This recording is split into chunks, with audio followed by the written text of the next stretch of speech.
조태용 원장님, 그 12월 1, 2, 3 그 국무회의 이후에 국정원에 도착을 몇 시에 하셨습니까?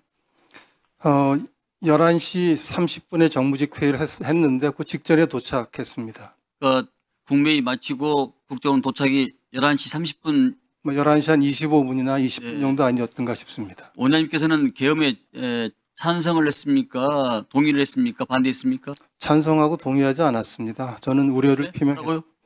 찬성이나 동의를 하지 않았습니다. 저는 우려를 표명했습니다. 네, 조태용 원장님과 오늘 조태용 원장님과 우리 홍장원 차장이 상당히 주장이 엇갈린데 두 분의 이치를 봐서 서로 간에 상반된 어떤 의견이나 거짓말을 할 수 있는 그런 이치 있는 분이 아니라고 생각이 됩니다.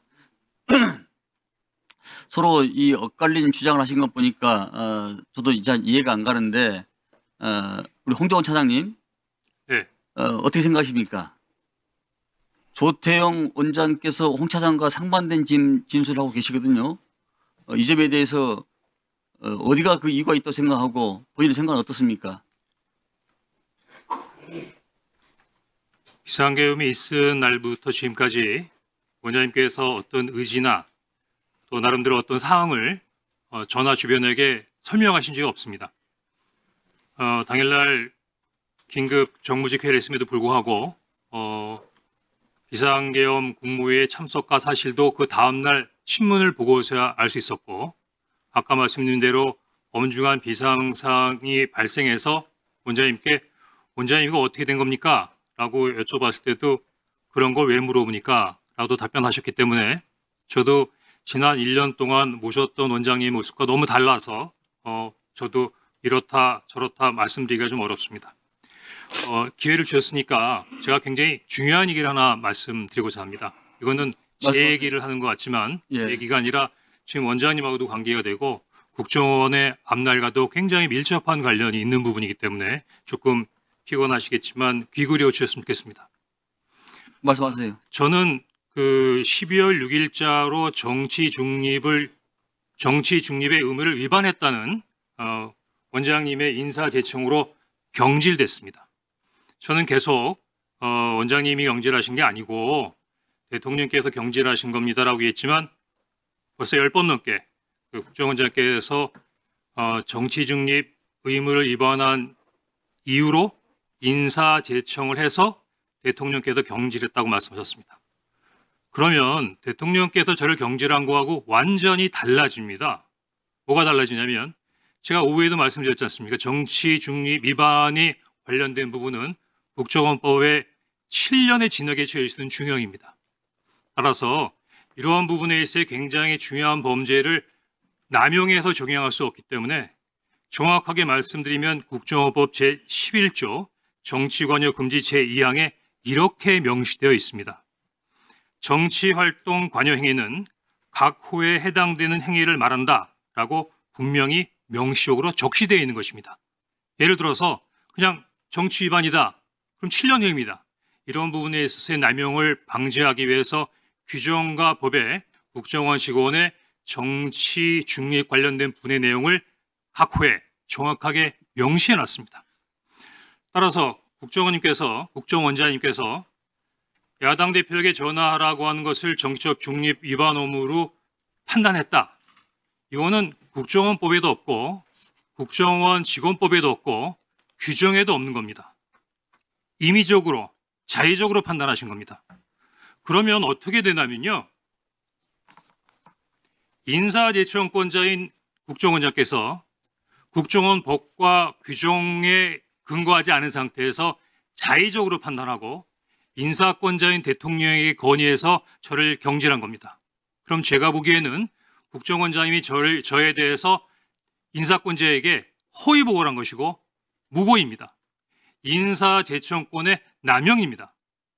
따라서 12월 6일 날 있었던 저에 대한 경질은 원천무효이고 불법입니다.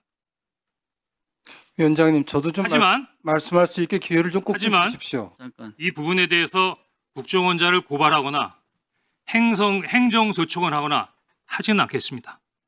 다만 원장님, 그래도 국정원의 넘버원, 넘버2가 제가 나름대로 특별한 부분에 있어서의 다른 것도 아니고 원장님이 매일 아침마다 티타임에 의견을 달라고 말씀하셔서 우리 아이디어 차원에서 말씀드린 걸 가지고 어느 날 갑자기 그거를 저한테 정치 관여 금지 위반이라고 해서 이렇게 어려운 상황에 멋진다면 저는 괜찮습니다.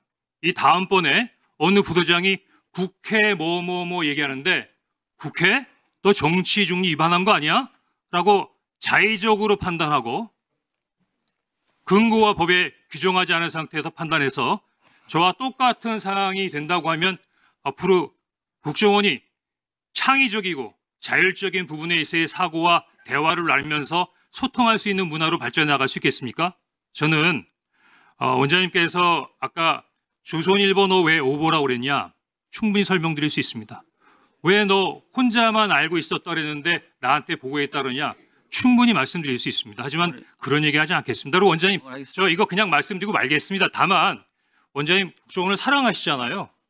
우리 국정원을 위해서 넘버2를 이런 식으로 경질하는 부분은 앞으로 옳지 못하다고 생각하고 우리 원의 발전을 위해서 우리 원장님 돌아가시는 길에 좀 충분히 고민해 보셨으면 좋겠다는 생각이 듭니다. 더구나 제가 국회 정보위에서 이런 얘기를 해서 위원장님 또 이렇게 발언 됐습니다. 시간 제한도 안 하십니까? 저한테도 같이 주시겠습니까? 자,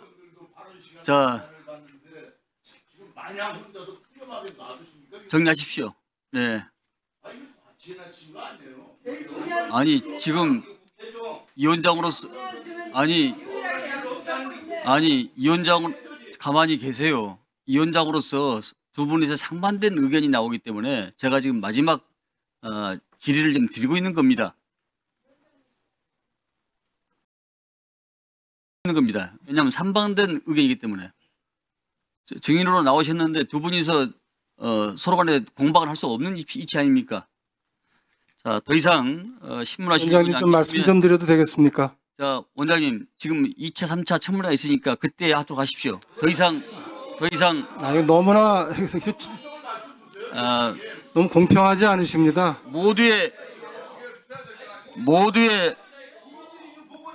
모두의 제가 먼저 말씀 기회를 드리지 않았습니까? 그러면 또 질문에 또 반기하고 또 질문에 또 하고 더 이상 그건 안 됩니다. 네. 위원장님 저는 1분만 얘기하겠습니다. 저 1분만 얘기하겠습니다. 가만히 계십시오. 자, 더 이상 위원장님 이러시는 법이 어디 있습니까? 아무리 그래도. 질문을 마치도록 하겠습니다. 위원장님 이렇게 진행하시는 법이 어디 있습니까? 저도 국회의원 해봤습니다. 이런 거 처음 봤습니다.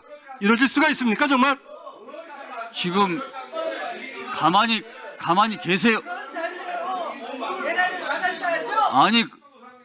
아니 그러니까 제가 당초에 먼저 질문을 드리고 그 다음에 내가 홍 차장한테 물어봤잖아요.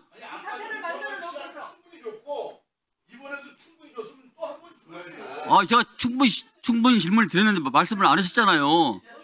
이거 참 위원장님 참 자, 너무하십니다. 자, 정말. 2차에 나오셔서 말씀해 주시기 바랍니다. 자, 1차 청문회를 마치면서 한 말씀 드리겠습니다. 국회에서 증언 감정에 관한 법률에 따라서 진짜 불출석죄는 3년 이하의 징역, 1천만 원 또 3 이상과 3천만 원 이하의 벌금을 처하며 동행명령 거부죄는 5년 이하의 재앙을 처할 수 있습니다. 수사 중이거나